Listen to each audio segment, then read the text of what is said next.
वो भी सत्र में पोप फ्रांसिस जो पहली बार G20 में G7 के इस मंच पर शामिल हो रहे हैं, जिनसे प्रधानमंत्री नरेंद्र मोदी ने मुलाकात की और पोप फ्रांसिस के जी बिल्कुल बहुत आदर पूर्वक उनके साथ गले मिलकर पोप फ्रांसिस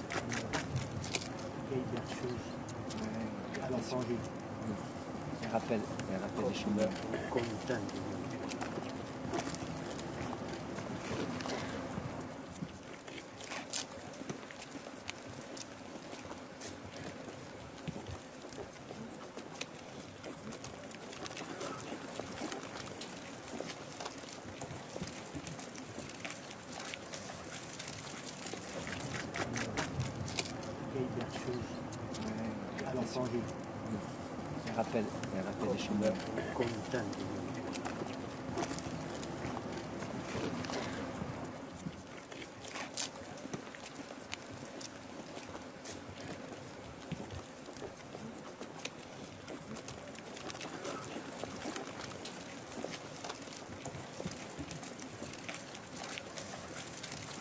अध्यक्ष वो भी सत्र में पोप फ्रांसिस जो पहली बार G20 में G7 के इस मंच पर शामिल हो रहे हैं, जिनसे प्रधानमंत्री नरेंद्र मोदी ने मुलाकात की और पोप फ्रांसिस के जी बिल्कुल बहुत आदर पूर्वक उनके साथ गले मिलकर पोप फ्रांसिस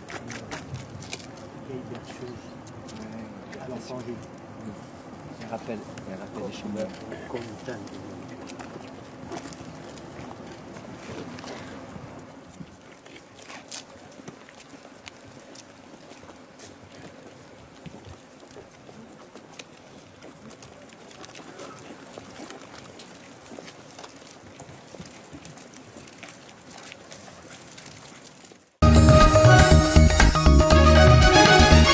आप देख रहे हैं न्यूज UNI।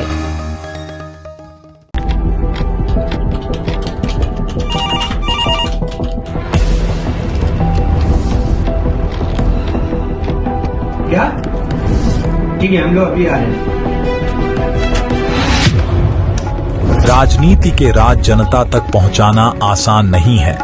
खबरें के बाजार में बिना तमाशे के सच दिखाना आसान नहीं है, लेकिन अब सब कुछ होगा आसान। हम हैं न्यूज UNI। न्यूज UNI हम जियो TV,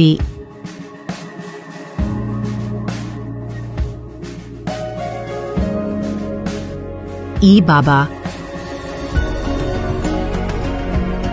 हरे कृष्णा कृष्णा कृष्णा हरे हरे हरे राम रॉक TV,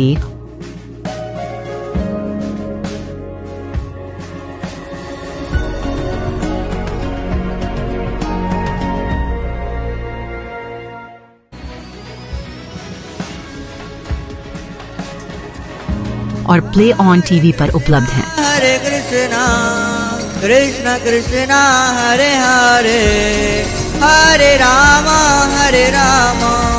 अधिक अपडेट के लिए YouTube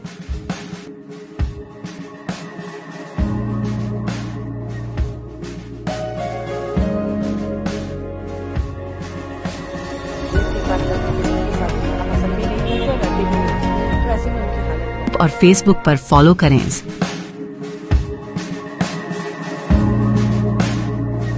साल में एक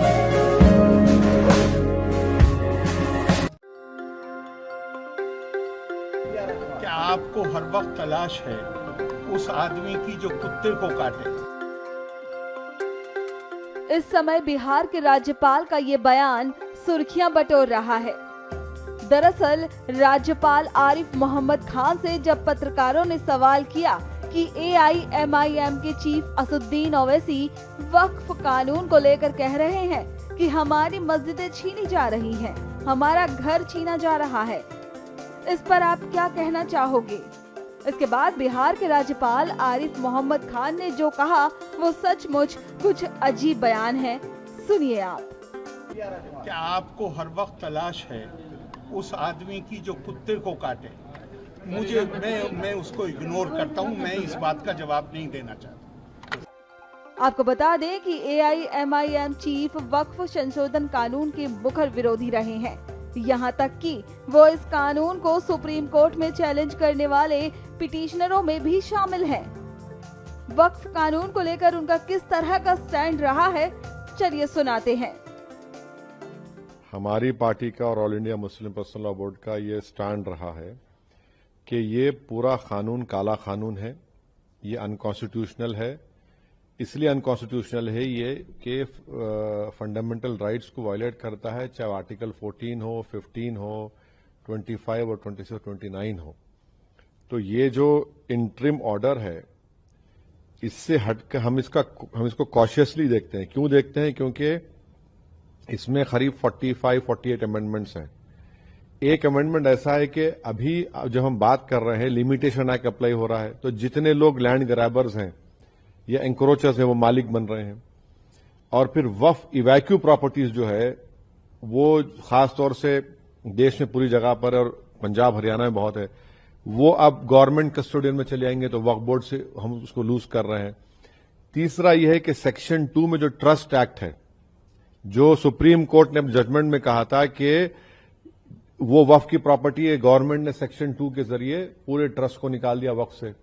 और इसका पहला फायदा होगा देश के सबसे बड़े दौलतमंद आदमी को, जिसने खोजा ऑर्फनेज पर अपना घर तामीर किया था, जिसका केस अभी सुप्रीम कोर्ट से है, तो सेक्शन 2 से उसको फायदा होगा। पूरे जो वक्फ जो ट्रस्ट है उसको ट्रस्ट है बोल के वक्फ से निकल जाएंगे। चौथा यह है कि ये 5 साल का प्रोविजन है। कौन तय करेगा कि 5 साल से प्रैक्टिसिंग मुसलमान है? और अगर कोई महिला होगी तो उसका कौन तय करेगा? और जब वो 5 साल तक मुसलमान के वक्फ को नहीं दे सकेगी, दूसरे धर्म को दे सकेगी, तो ये तो नुकसानदेह है। फिर गवर्नमेंट ऑफ इंडिया ऐसे रूल्स बनाएगी जिससे वक्फ कमजोर होगा, वो फेडरलिज्म का भी वायलेशन होगा। कलेक्टर आज भी किसी मुतवल्ली को ऑर्डर दे सकता है कि भैया आप इस तरह का काम करो जो उस मुतवल्ली और उसके वाकिफ के खिलाफ होगा। अगर नहीं सुनेगा तो जेल को जाएगा। तो इसमें ऐसे कई प्रोविजंस है, सेक्शंस हैं जो वक्फ बोर्ड को खत्म कर रहे हैं। तो एक लीगल बैटल तो हमारी कंटिन्यू रहेगी, हमारा प्रोटेस्ट भी कंटिन्यू रहेगा, क्योंकि सवाल सिर्फ पूरे लॉ के खिलाफ हम लोग हैं जो अनकॉन्स्टिट्यूशनल है और ब्लैक लॉ है, जो वक्फ को बचाने के लिए नहीं लाया गया है, जो वक्फ को लूटने के लिए, वक्फ को बर्बाद करने के लिए, छीनने के लिए लाया गया है। मगर सरकार ने यह कानून क्यों लाया? आपने इस तरह का कानून बनाकर भारत के सोशल फैब्रिक को वीक कर दिया। आपने इस तरह का कानून बनाकर भारत की जनता को पैगाम दिया कि हिंदू धर्म के एंडोमेंट बोर्ड, बौद्ध धर्म के, जैन धर्म के, सिखों के गुरुद्वारा प्रबंधक कमेटी के लिए कानून होगा और मुसलमानों के लिए अलग कानून होगा। ये आपने किया ना काम, सरकार ने किया काम कि आपने बताया, ये नफरत की मिसाल आपने, डिस्क्रिमिनेशन की मिसाल आपने कायम की है। हम तो कह रहे थे पार्लियामेंट के अंदर ज्वाइंट वर्किंग कमेटी में, हमने टाइसन नोट भी दिया। ये तो सरकार की जिम्मेदारी है। सरकार की इस गलत फैसले की वजह से आप टारगेट कर रहे हैं मुसलमानों के ईमान को, मुसलमानों की मस्जिदों को, दरगाहों को, इमाम बाड़ों को। और अब कैसे उम्मीद करेंगे कि कोई गयूर मुसलमान आपके सामने सर झुका देगा, आपके कानून को एक्सेप्ट कर लेगा जो कॉन्स्टिट्यूशन के खिलाफ है, फ्रीडम ऑफ रिलीजन के खिलाफ है, आर्टिकल 26 का ग्रेव वायलेशन है। बता दें कि राज्यपाल आरिफ ने ये बयान ऑल इंडिया यूनाइटेड मुस्लिम मोर्चा और सेंटर फॉर पीस के एक कार्यक्रम में दिया था।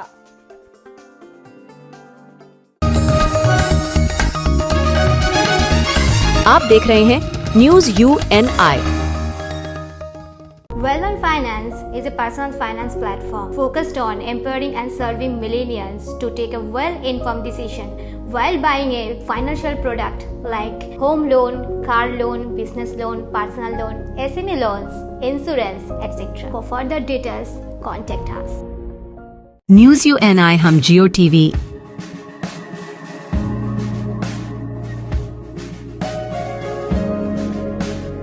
ई बाबा, कृष्णा कृष्णा हरे हरे, हरे राम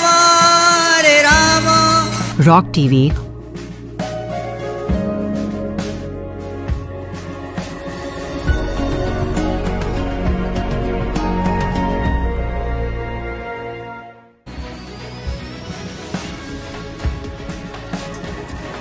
और प्ले ऑन टीवी पर उपलब्ध हैं। हरे कृष्णा कृष्णा कृष्णा हरे हरे, हरे राम हरे राम। अधिक अपडेट के लिए YouTube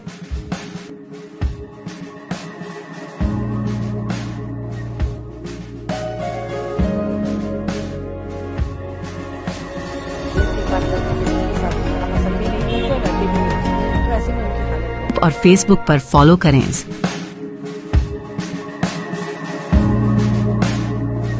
साल में एक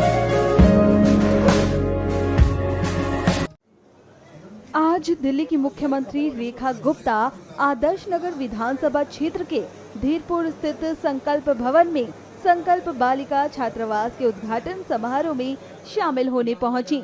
यहां उन्होंने हवन में भी हिस्सा लिया। इस दौरान उन्होंने यहां क्या कुछ कहा, चलिए आपको सुनाते हैं। ये छात्रावास का इनॉग्रेशन हो रहा है और यहाँ पे देश भर के अलग अलग हिस्सों से बेटियां आकर के ठहर पाएंगी, वो अपनी सिविल सर्विसेज की तैयारी कर पाएंगी। अपने आप में एक बहुत अच्छी और बड़ी सुविधा है और मैं तो ये कहती हूँ कि प्राइवेट सेक्टर हो, गवर्नमेंट सेक्टर हो, हर जगह इस तरह की फैसिलिटीज हमें स्टूडेंट्स को देनी होगी ताकि ज्यादा से ज्यादा स्टूडेंट्स इस फील्ड में आगे बढ़ सकें। जो राज्य हैं, राज्य की परिधियों से परे होकर भी उनको मौके मिलें और वो पूरे देश में कहीं पर भी जाकर के अपनी पढ़ाई के लिए जो वो करना चाहते हैं उनको मौका मिलना चाहिए। और ये संकल्प का प्रोजेक्ट बहुत ही शानदार है और सरकार, दिल्ली सरकार भी इसी तरीके से केजी से लेके पीजी तक बच्चों को पूरा असिस्टेंस मिले, इसके लिए काम करेंगे।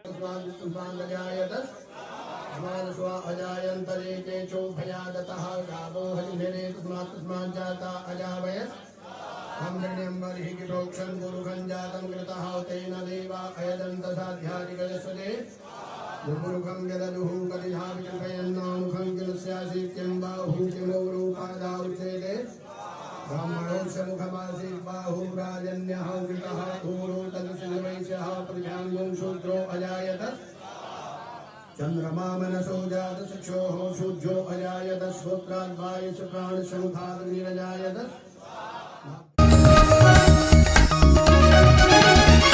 आप देख रहे हैं news UNI। Wellman Finance is a personal finance platform focused on empowering and serving millennials to take a well-informed decision while buying a financial product like home loan, personal loan, business loan, loan against property, credit card, car loan, SME loan, insurance, etc. News UNI हम जियो TV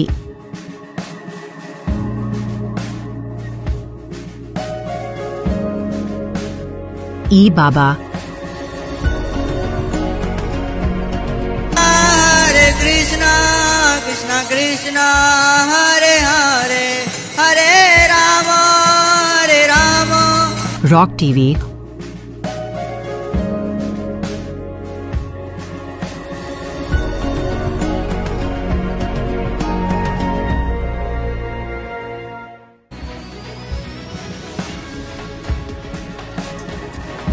और play on TV पर उपलब्ध हैं। हरे कृष्णा कृष्णा कृष्णा हरे हरे हरे राम हरे राम।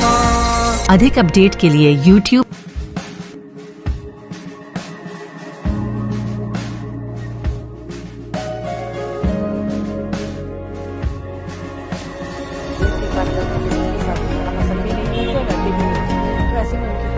और Facebook पर follow करें।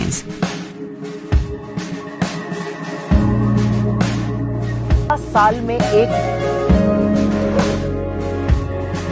माँ बेटे को लगता है कि वो बच जाएंगे तो गलत है। They are not going to be excused and they are not going to be saved. National herald का केस है, ये ओपन एंड शट केस है जिसमें माँ बेटे ने लूट मचाई है और आपको इसमें छोड़ा नहीं जाएगा। प्रोसीड्स ऑफ क्राइम के साथ आप पकड़े जाएंगे और आप जेल के पीछे जाएंगे। Those who are out on bail of 50,000 rupees, if they feel that they can destroy the image of this great democracy by speaking outside of this country, then they are totally on the wrong side of the line. Rahul Gandhi is the agent of George Soros. George Soros के चंदे पर राहुल गांधी का धंधा चलता है। आज सुबह से जब हम मीडिया देख रहे हैं, अखबार पढ़ रहे हैं और टीवी देख रहे हैं, तो मुख्यतः दो समाचार, दो खबरें सुर्खियों पर हैं। पहला खबर है, राहुल गांधी विदेशी भूमि में जाकर वही करते हैं जो वो कई दशकों से करते आ रहे हैं, भारत की बेइज्जती और भारत का अपमान। अमेरिका में राहुल गांधी ने भारत का अपमान किया है। ये कोई नई बात नहीं है, पहली बात नहीं है, ये एक सुर्खी है आज की। इस पर हम विस्तार से बात करेंगे।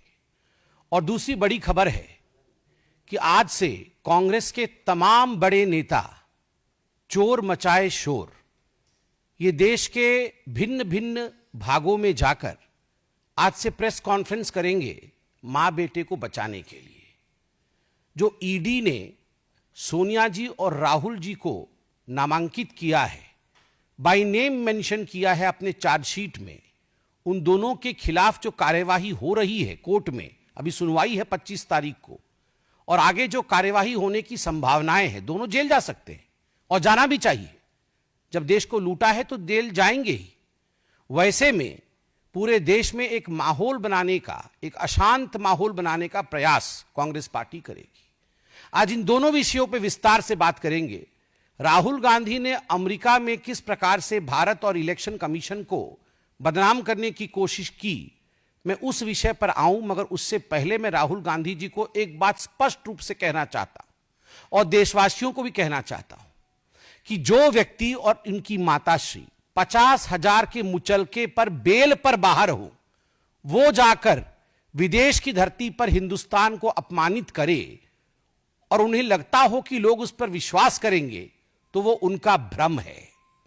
Those who are out on bail of 50,000 rupees, if they feel that they can destroy the image of this great democracy by speaking outside of this country, then they are totally on the wrong side of the line. आप सभी जानते हैं कि 2018 में जब मां बेटे को नेशनल हेराल्ड की केस में बेल मिला था, 50,000 रुपए की श्योरिटी पर दोनों को बेल मिला था। और जब यह बेल मिला था, उस समय एक जश्न भ्रष्टाचार बैंड बाजा के साथ मां बेटे बेल पाकर कोर्ट से अपने ऑफिस तक गए थे। तो उस समय भी हमने कहा था this is nothing but celebration of corruption, यह भ्रष्टाचार का जश्न है। और आज भी ब्लेटेंट जश्न मनाने की कोशिश कांग्रेस पार्टी कर रही है। मैं एजेएल के पूरे डिटेल में नहीं जाने वाला हूं, क्योंकि एजेएल और नेशनल हेराल्ड के केस को आप जानते हैं। हम लगभग अनेकों वर्षों से इसको लोकतांत्रिक तरीके से जनता के सामने रख रहे हैं कि किस प्रकार से मां और बेटे सोनिया गांधी और राहुल गांधी जी ने यंग इंडिया नामक एक कंपनी बनाई, जिसके कि 76% के दोनों स्टेक होल्डर थे। और 76% के स्टेक होल्डर होने के बाद नकली कंपनी से लोन लेकर 1 करोड़ का, डोटेक्स इंडिया से लोन लेकर मात्र 50 लाख रुपए दिया एजेएल को, जो कि होल्डिंग कंपनी है नेशनल हेराल्ड की, और 50,000 के एवज में 5,000 करोड़ की जो प्रॉपर्टी है एजेएल की, पूरे देश भर में उसका मालिकाना हक अपने पास ले लिया। शांति भूषण, मार्कंडेय, काटजू जैसे शेयर होल्डर को इससे दूर रखा गया, उन्होंने भी आपत्ति की थी। मगर विषय यह नहीं है जो कांग्रेस के खड़गे जी कह रहे हैं, चिदम्बरम जी आज कहने वाले हैं और कह भी रहे हैं कि ना कोई संपत्ति बेची गई, ना कोई संपत्ति वहां से हिला। तो कोई गड़बड़ी हुई कैसे? गड़बड़ी यूं हुई कि ईडी की चार्जशीट चिदम्बरम साहब पढ़े होंगे, वो पढ़ते तो हैं, मगर उन्होंने वो पोर्शन डिलीट कर दिया है। ईडी ने बहुत स्पष्ट रूप से कहा है कि ये जो प्रॉपर्टी है एजेएल की, चाहे वो बहादुर शाह जफर मार्ग पर हेराल्ड बिल्डिंग हो, चाहे वो लखनऊ में उनकी प्राइम लोकेशन पे प्रॉपर्टी हो, चाहे वो भोपाल में उनकी प्रॉपर्टी हो। कल माननीय अध्यक्ष जी हमारे आदरणीय जेपी नड्डा जी ने बहुत ही ल्यूसिड एंड सुंदर तरीके से हिमाचल प्रदेश में किस प्रकार से धांधलेबाजी चल रही है नेशनल हेराल्ड की, उस विषय को हिमाचल प्रदेश की भूमि पर ही रखा, चाहे हिमाचल प्रदेश की प्रॉपर्टी हो। इन सब प्रॉपर्टी, वो प्रॉपर्टी तो वही है, मगर ये प्रॉपर्टी को जरिया बना करके, इस प्रॉपर्टी को औजार बना करके प्रोसीड्स ऑफ क्राइम जनरेट किया जा रहा था। अब नेशनल हेराल्ड तो 2008 में छपना बंद हो गया, तो ये प्रोसीड्स ऑफ क्राइम कैसे बना, वहां से उगाई कैसे हुई? आप देखिए, एक बिल्डिंग है बहादुर शाह जफर रोड में और एक अखबार वहां पहले छपती थी। तो इन्होंने क्या किया, बोगस एडवर्टाइजमेंट, हम नेशनल हेराल्ड में एडवर्टाइजमेंट देंगे और उस एवज में 38 करोड़ रुपया जो है ये मां बेटे ने ले लिया। 38 करोड़ रुपए मां बेटे ने लिया है बोगस एडवर्टाइजमेंट के लिए। क्या एडवर्टाइजमेंट? ना हम नेशनल हेराल्ड में एडवर्टाइजमेंट देंगे। जब लिस्ट देखा ईडी ने तो किसका एडवर्टाइजमेंट है? कोई गुड्डू सिंह है, कांग्रेस पार्टी का कोई छोटा सा नेता है, और उसने बोला है मेरे बेटे के जन्मदिन की बधाई मैं दूंगा उस पेपर में, और किसी ने बोला है मैं सोनिया जी के जन्मदिन की बधाई दूंगा, उसके लिए मैं 50 लाख रुपए देता हूं। अरे जब पेपर ही छप नहीं रहा है तो एडवर्टाइजमेंट कहां दोगे? तो ये जो बोगस एडवर्टाइजमेंट है उसके नाम पर 38 करोड़ रुपया लिया है। ठीक उसी प्रकार बोगस डोनेशन कि हम नेशनल हेराल्ड के लिए डोनेशन देना चाहते हैं, और कई लोगों ने डोनेशन दिया। एक बहुत बड़ी लिस्ट बना करके 18 करोड़ रुपए डोनेशन का जनरेट किया, मगर जब डोनर लिस्ट देखा गया तो लिस्ट ही नहीं है। किसने दिया भैया ये डोनेशन? जब अखबार ही नहीं छप रहा है तो काहे का डोनेशन? तो 18 करोड़ रुपए बोगस डोनेशन आपने लिया है। और बोगस एडवांस रेंट, बिल्डिंग है नेशनल हेराल्ड की बहादुर शाह जफर मार्ग पे, सबसे बड़ी बिल्डिंग है। हम रेंट लेंगे इस बिल्डिंग में, कल से हम यहां पर कॉमर्शियल एक्टिविटी शुरू करेंगे, यह करके लगभग अनेकों कंपनियों ने 38 करोड़ रुपए डोनेट कर, मतलब एडवांस रेंट दे दिया कि हम अगले महीने से वहां अपना कॉमर्शियल गतिविधि आरंभ करेंगे। मगर किसी प्रकार का कॉमर्शियल गतिविधि वहां नहीं है। जब चेकिंग किया गया तो ये जो 18 करोड़ रुपए का बोगस डोनेशन है, ये जो एडवांस रेंट है 38 करोड़ रुपए का, और जो 29 करोड़ का बोगस एडवर्टाइजमेंट है, ये सारे पैसे कहां गए? कुल मिलाकर के ईडी कहती है ये प्रोसीड ऑफ क्राइम्स जो है ये 988 करोड़ का है। ये 988 करोड़ का बोगस डोनेशन आखिरकार मां बेटे के जेब में गया है। तो मां बेटे को लगता है कि वो बच जाएंगे, तो गलत है। They are not going to be excused and they are not going to be saved. The law is going to take over and catch them. कानून के हाथ लंबे होते हैं, ये हमने सुना है, और होते ही है, ये नहीं छूटने वाले हैं। और यही फ्रस्ट्रेशन है राहुल गांधी जी का, यही फ्रस्ट्रेशन है कि आज वो विदेश की भूमि में जाकर भारत और भारत के महान लोकतंत्र को अपमानित कर रहे हैं, उसे बदनाम कर रहे हैं। बॉस्टन के ब्राउन यूनिवर्सिटी में उनका कोई लेक्चर होना है, वो लगभग 3 दिन की ट्रिप में यूएस पहुंचे हैं।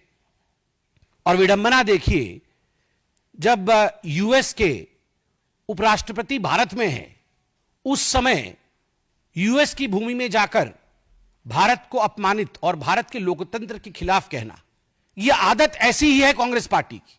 आप याद करिए, जब कॉमनवेल्थ हो रहा था उस समय भी यूएस में जाकर, और उस समय भारत में ही भारत के खिलाफ राहुल गांधी और उनके तमाम जो उनके नेतागण हैं वो कह रहे थे।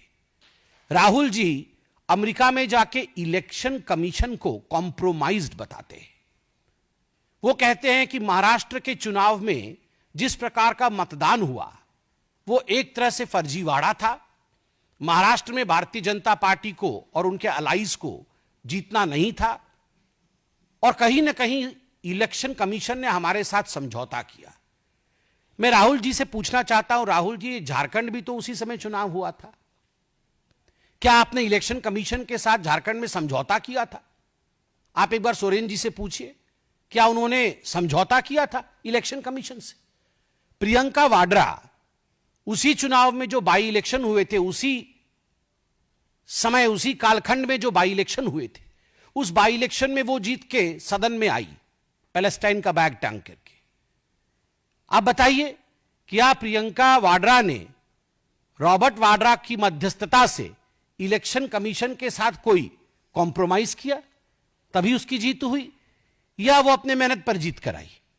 आप ये बताइए कि 240 सीट जब भारतीय जनता पार्टी को विगत लोकसभा 2024 के लोकसभा में जब हमें 240 सीट और आपको 99 सीट मिली, तो आपने पूरे देश में और सदन में भी डिंडोरा पीटा कि ये भारतीय जनता पार्टी की हार है और ये कांग्रेस पार्टी की जीत है।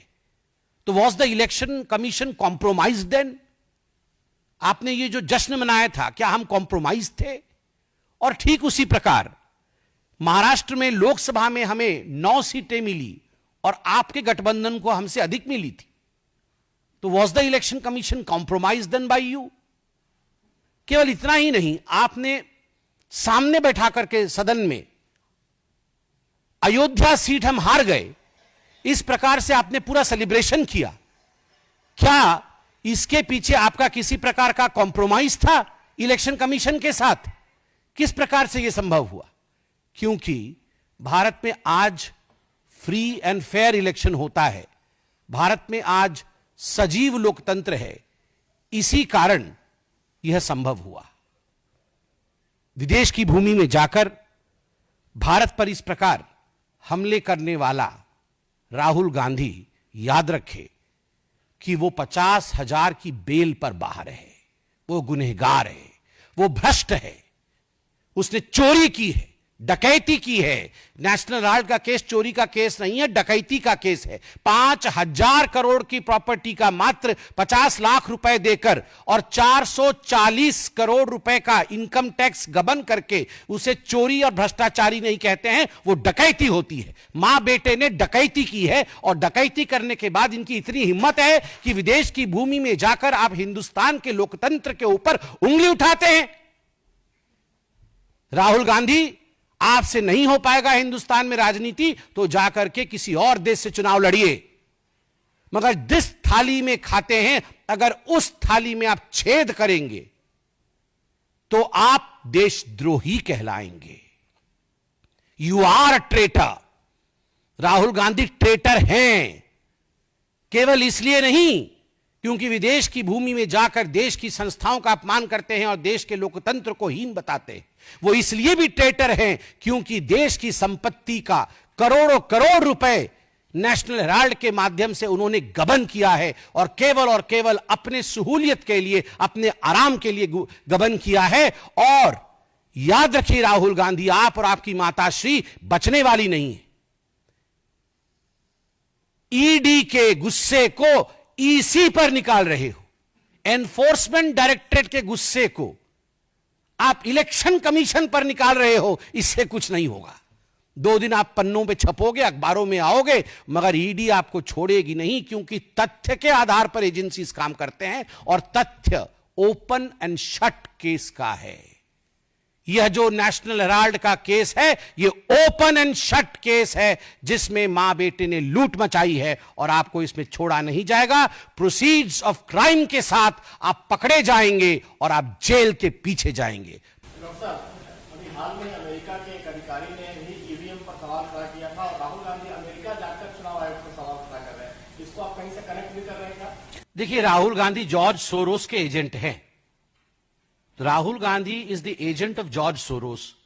जॉर्ज सोरोस के चंदे पर राहुल गांधी का धंधा चलता है और जॉर्ज सोरोस ही बताता है इनको कि क्या करना है, कैसे कपड़े पहने हैं, कैसी एक्टिंग करनी है। ये देखिए, ये सारे के सारे आप समझ लीजिए एक बात क्लियरली, ये जॉर्ज सोरोस इनका ट्यूशन मास्टर है और ये देश में हिंदुस्तान के लोकतंत्र को कैसे बदनाम किया जाए, कैसे हमारी इकोनॉमी ध्वस्त हो जाए, हमारा मार्केट कैसे गिर जाए, इसने जॉर्ज सोरोस ने, मेरे मुंह से चोरोस निकल रहा था, जॉर्ज सोरोस ने वो चिन्हित किया है 5-6 लोगों को कि ये राहुल गांधी एक कॉम्प्रोमाइज हो सकता है, ये देशद्रोह कर सकता है। ये अरविंद केजरीवाल, इसको बोलो ये एक्सेल शर्ट पहनेगा, डबल एक्सेल शर्ट पहनेगा, रेनॉल्ड पेन लगाएगा और स्लीपर पहन के राष्ट्रपति के घर जाएगा, बाद में अच्छे से नाचेंगे, बाद में सब कुछ चलेगा, मगर पहले ऐसे सब एक्टिंग करनी है। तो ये सब राहुल गांधी को भी ये टी शर्ट पहनना है, जींस पहनना है, युवा में घुसना है, ये सब सोरोस ने सिखाया है। जाके यूएस में इस प्रकार से भाषण देना है, इंडिया के विरोध में कहना है, मगर इंडिया की जनता बहुत बुद्धिमान है। अब जो जॉर्ज सोरोस की कंपनियां यहां नहीं चलने वाली है, अब बंद होगी राहुल गांधी की कंपनी भी। आप देख रहे हैं न्यूज़ UNI।